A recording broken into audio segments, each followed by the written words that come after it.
ശ്രീകണ്ഠപുരം നഗരസഭയിലെ നിടിയങ്ങ തോപ്പിലായി പ്രദേശത്ത് ചെങ്കൽ ഖനനം പുനരാരംഭിച്ചതിനെതിരെ ഇന്നും പ്രതിഷേധവുമായി നാട്ടുകാർ രംഗത്ത്. ഹൈക്കോടതി ഉത്തരവോടെ പോലീസിന്റെ സംരക്ഷണയിൽ ഇന്നലെ മുതലാണ് ചെങ്കൽ പണയ്ക്കു വേണ്ടി JCB ഉപയോഗിച്ച് മണ്ണ് നീക്കം ചെയ്യാൻ ആരംഭിച്ചത്. ഇന്ന് രാവിലെ പണി വീണ്ടും ആരംഭിച്ചപ്പോൾ നാട്ടുകാർ പ്രതിഷേധവുമായി സ്ഥലത്തെത്തി. പോലീസ് സ്ഥലത്ത് നിലയുറപ്പിച്ചിട്ടുണ്ട്. നാട്ടുകാർ പ്രതിഷേധം തുടർന്നപ്പോൾ സ്ഥലത്തെ വാർഡ് കൌൺസിലറായ സ്മിത പോളും സമീപത്തെ വാർഡ് കൌൺസിലറായ പ്രമോദും സ്ഥലത്തെത്തി സമരക്കാരോട് ചർച്ച നടത്തുകയും നാളെ ശ്രീകണ്ഠപുരം നഗരസഭയിൽ ചെയർമാന്റെ അധ്യക്ഷതയിൽ സമരക്കാരുമായി ചർച്ച നടത്താമെന്ന ഉറപ്പിന്മേൽ താൽക്കാലികമായി ഇന്ന് പണി നിർത്തിവയ്ക്കുകയും ചെയ്തു. ശ്രീകണ്ഠപുരം നഗരസഭയുടെ കീഴിലുള്ള നിടിയേങ്ങ തോപ്പിലായി പ്രദേശത്ത് കാക്കണ്ണംപാറ കല്ലുകൊത്തുമായി ബന്ധപ്പെട്ട ഒരു വിഷയമാണ് ഇപ്പോൾ ഇവിടെ നടക്കുന്നത്.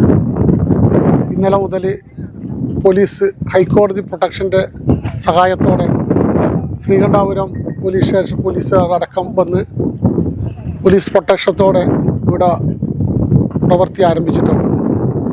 അപ്പോൾ നാട്ടുകാരെന്ന നിലയിൽ നമ്മുടെ കോളനിയുള്ള പ്രദേശത്തുള്ളവരുൾപ്പെടെയുള്ളവർ വന്ന് പണി തടസ്സപ്പെടുത്തുവാൻ ശ്രമിക്കുകയും ആ തടസ്സപ്പെടുത്താൻ ശ്രമിച്ചതിൻ്റെ ഭാഗമായിട്ട് ഇടപെടുകയും ശ്രീകണ്ഠപുരം നഗരസഭയുടെ ചെയർമാൻ ഇടപെട്ടതിൻ്റെ ഭാഗമായിട്ട് ഇന്നിവിടെ ഈ പ്രവൃത്തി നിർത്തിവെച്ചിട്ടുള്ളത്.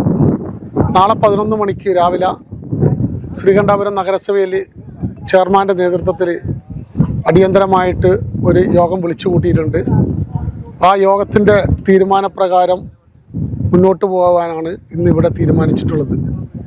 അപ്പോൾ അതിൻ്റെ ഭാഗമായിട്ട് ഇന്നിവിടെ JCB പോലുള്ള ഉപകരണങ്ങൾ വെച്ച് വർക്കുകൾ നിർത്തിവെക്കുവാൻ ശ്രീകണ്ഠപുരം SHOയുടെ തീരുമാനപ്രകാരം നിർത്തിവെച്ചിട്ടുള്ളത്.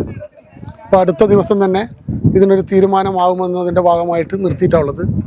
ഈ പ്രദേശത്ത് നമുക്കറിയാം വളരെ പ്രകൃതി മനോഹരമായ ഒരു പ്രദേശമാണ് കാക്കണ്ണംപാറ.